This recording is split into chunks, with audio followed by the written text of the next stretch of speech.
큰 틀에서는 국민들을 움직이는 바람인데 앞서 제가 세 가지 바람 말씀드렸거든요. 어느 바람이 제일 셀 것 같으세요? 그냥 보면. 뭐 인물 뭐 예, 인물 중에 예. 세 명. 그러니까 근데 이준석, 한동훈, 그다음에 이재명 이 세 주자들이 일으킬 바람. 네. 그리고 그에 따라서 국민들의 향방이 좀 어떻게 될지. 근데 사실 그 이준석과 한동훈은 보수 안에서 서로 경쟁하는 구도가 될 수도 있지 않을까요? 네. 그 아까 말씀드린 대로 어쨌든 보수에서 경쟁하는 것인데 네.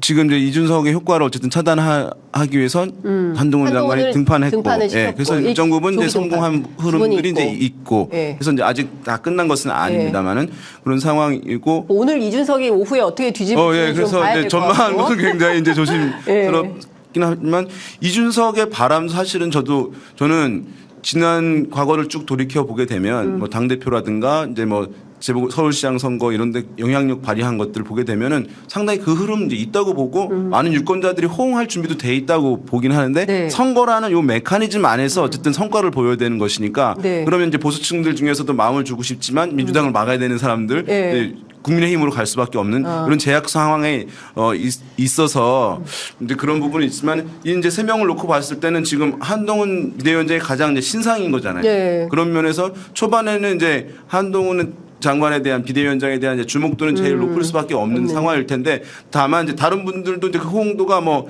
이재명 대표는 당 대표였고 네. 그 대선 후보였기 때문에 네. 여기서 더 뭐가 열광이 있기는 힘든 상황이에요. 이미 이제 쭉 알려진 인물이기 때문에 네. 그래서 이제 아마 캠페인에서 약간 뒤로 물러서느냐 이 여부를 고민할 것으로 이제 보이긴. 이재명 대표로 갈지 아니면은 살짝 뭐 간판을 바꿔가지고 새로운 인물을 띄워가지고 선거를 할지. 그 부분 이제 남아 있다고 보는데 네. 그래서 이제 열광하기는 힘들고 그 세 명의 인물 중에서 가장 바람이 있다고 한다면 네. 한동훈 비대위원장일 수밖에 없어요. 지금은. 네. 다만 문제는 이것이 이제 100일 동안 지속될 것이냐의 문제예요. 왜냐하면 비대위원장으로 하면은 법무부 장관일 때는 뭐 이제 한 열흘에 한 번이나 네. 한 달에 한두 번 이렇게 해서 메시지 전달하면 되잖아요. 예. 그런데 이 비대위원장은 매일 해야 되니까 사실 그게 빠르게 소진되는 매일이 부분이. 아니라 매 순간이에요. 네. 움직이는 동선마다 기자들이 막 구름대처럼 같이 다니는 그러니까 거죠. 신상 효과가 좀 소진이 빨리 될 수 있는 부분이어서 그것이 이제 지속 가능성 여부가 제일 중요하다. 그러니까 어느 사람에 대한 바람보다는 한동훈 비대위원장의 이 효과가 얼마나. 지속될지 여부 예. 그것이 이제 가장 핵심되는 사안 아닐까 싶습니다. 네.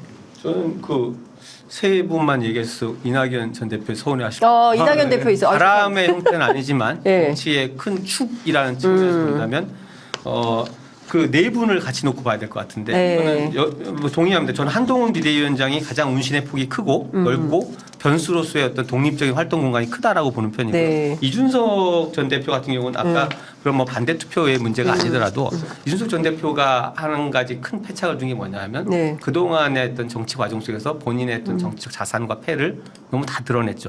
이것이 이제 과거에 새로운 정치, 젊은 정치에 대한 기대로 당대표까지 갔을 때 어떤 흐름 속에서 쌓았던 부분들을 그 이후에 본인은 이제 명분의 이야기를 하고 있지만 명분 이외에도 굉장히 감정이 실린 어떤 그런 정치적 공격들을 내뱉으면서 과연 저것이 젊은 새로운 정치인가? 라는 것들을 까먹은 부분이 너무 많아서 네. 저는 그 부분들은 큰 변수가 되지 않을 거라고 보고 그래서 한동훈 비대위원장이 아까 말한 그런 100일간의 엄청난 이 평가의 시간들을 어떻게 견뎌내면서 전거 전술을 이제 가져가느냐가 네. 가장 큰 변수일 것 같고 근데 이재명 대표와 민주당은 워낙 탄탄하다는 지금 지지층 탄탄하고 그것을 가지고 가는데 문제는 민주당은 굉장히 이제 부자 정당입니다. 아까 수도권 뭐 국민의힘이 얼마나 가난한지 보여주셨는데 네. 그 부자라는 것은 결국 공천 과정에서 상당한 갈등과 잡음들이 날 수밖에 없고요. 또 당내의 어떤 경쟁과 지금 벌써 시작된 거 아닙니까? 예, 이미 공천 심사가 아니라 예비 적격 심사 과정에서 이미 최성 전 고양시장은 신당 가기도 손들었잖아요. 이런 일들이 벌어지면서 이것이